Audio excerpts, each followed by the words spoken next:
হে বন্ধুরা, দুদিন সময় হয়নি তাই আজকে দেখিয়ে দিচ্ছি আমাদের বাড়ি রান্না পুজোর। এই যে কোটাকুটি চলছে, সব কোটা। এখানে আলু ভাজা, করলা ভাজা, ঢ্যাঁড়স ভাজা, পটল ভাজা, কাঁচকলা ভাজা, কুমড়ো ভাজা, তো যেমন হয় আর কি, আলু বেগুন সব কেটে ভালো করে ধুয়ে যে লবণ হলুদ মাখিয়ে নিয়েছি। নারকেলও ভেজেছিলাম, যেটা আমার খুব পছন্দের ছিল। চিচিঙে ভাজা, বেগুন করলা, এইটা চালতা দিয়ে টকের ডাল। এটাই হয় আমাদের বাড়িতে। 2 রকমের মাছ ভাত, সেগুলোই। তো চলুন, বিকাল এখন 5টা বাজে, শুরু করছি। এই যে বাইরে একটা গ্যাসের চুলা আছে, এইটাতে আমি বানাচ্ছি ডাল সিদ্ধ, ভাত, একটু আলু ডুমো ডুমো করে কাটাচ্ছে, সেগুলো সিদ্ধ করে নেব।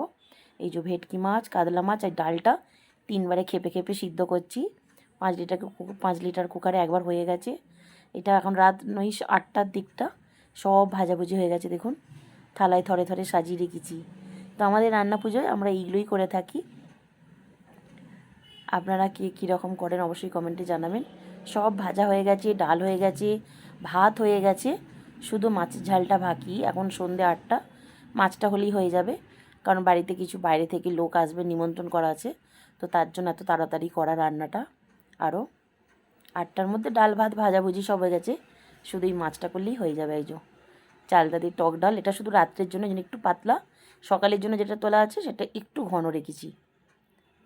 আর এই যে মাছ, তেল দেখতে পাচ্ছেন একদম গরম হয়ে গেছে।